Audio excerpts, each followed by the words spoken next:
Olá, pessoal! Olá, aluno! Olá, aluna! Bem-vindo, bem-vinda à nossa aula. Hoje nós vamos usar a apostila de produção de texto para estudar um pouquinho. Essa apostila que vocês estão vendo aqui do ladinho da foto, procura ela aí na sua casa. Ela é importante, a gente vai usar ela bastantinho agora, já que a gente não tem mais a outra apostila, a gente já terminou, não é mesmo? Então procura ela aí com bastante carinho para a gente usar. Hoje a gente vai começar a nossa aula lembrando um pouquinho do que é um poema visual. Para isso, eu quero lembrar uma questão que eu fiz na outra aula, que eu perguntei qual a diferença entre um poema tradicional, vamos dizer assim, e um poema visual. Um poema tradicional, como aquele que a gente colocou na outra aula, As Formigas, é um poema que você lê. As palavras estão escritas bonitinhas, uma embaixo da outra, através de versos, formando estrofes. Isso é um poema comum, não comum como se fosse uma coisa ordinária, né? Mas o tradicional. O poema visual é aquele poema que você olha e você já vê o poema. Você vê a beleza, porque o que conta ali é a imagem. E ele traz movimento, ele traz energia, ele traz musicalidade, ele traz emoção para nós, de uma maneira valorizando muito a forma, o que você vê. É isso que você precisa perceber.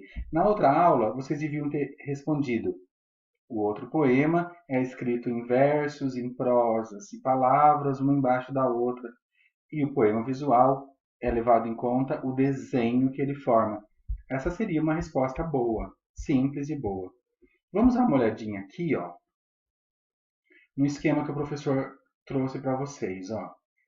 Então, poema visual, qual é o objetivo dele? Para que ele, ele é feito, vamos dizer assim? Para transmitir uma mensagem e despertar as sensações, os sentidos de quem está vendo. Então, não é só o que você está lendo, são os seus sentidos, o que você está vendo, o movimento, porque o poema visual ele tem movimento. Bom, quais são as características? As características dele é associação em geral entre texto verbal e imagem. Texto verbal a gente já estudou, são palavras, imagem, imagem. E aí sim, junto a imagem e as palavras é que a gente vai criar esse sentido nesse poema visual.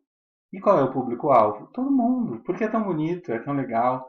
Então, retomando um pouquinho, vocês vão ver na apostila de vocês que tem um poema visual aí chamado Pêndulo. Leia, vai ter uma questão sobre ele, tá bom? Espero que você faça essa leitura e aprecie. E para deixar a nossa aula ainda mais interessante e para deixar o poema visual ainda mais cheio de vida, vamos aprender agora sobre onomatopeia. Olha o nome aqui do ladinho, ó. Onomatopeia, é um nome super diferente, mas o que é isso? É um recurso, é uma figura de linguagem. Lembram-se que a gente já aprendeu sobre figuras de linguagem este ano? Eu coloquei na aula. Então, a onomatopeia é a figura de linguagem de representação de sons através do escrito, né? Então vejam ali os desenhos, né? Então, ops, ops, né? Kabrum, são os sons que a gente vai escrever, chama onomatopeia. E é possível, sim, nós usarmos a onomatopeia. Quer ver? Nós usamos muito onomatopeia em história em quadrinho. Eu trouxe aqui para vocês. Olha lá o cabrum que eu falei. Estão vendo? Cabrum é o quê? Chuva, o barulho do trovão, não é? Olha, zaz, o barulho da velocidade do cascão correndo de medo da chuva. Também a gente vai encontrar a onomatopeia nos mangá, quem gosta, porque também tem representações de sons, né? Pau! Então, tudo isso são onomatopeia, uma figura de linguagem. E aí fica uma pergunta: existe como eu associar a onomatopeia com poema visual? Sim, a resposta é sim, entende? Porque a gente vai sim aprender sobre isso. Então, na sua apostila e aqui na aula, você vai ver que tem um poema visual muito bacana com onomatopeia, que é o som que um gatinho faz, tanto de dormir como um ronronar nele. Então, na nossa aula de hoje, a gente vai continuar falando sobre os poemas visuais, que é um poema que eu vejo, em que a forma é muito importante, e agora incluindo o som. Quem assistiu o outro vídeo, lembra que eu falei que tinha som? Quem viu a aula com atenção, não é? E aqui a gente vai aprender que esse som colocado na figura, ou melhor, colocado no poema visual, pode sim ser chamado de onomatopeia. Muito bem. Leia a aula toda com muita atenção.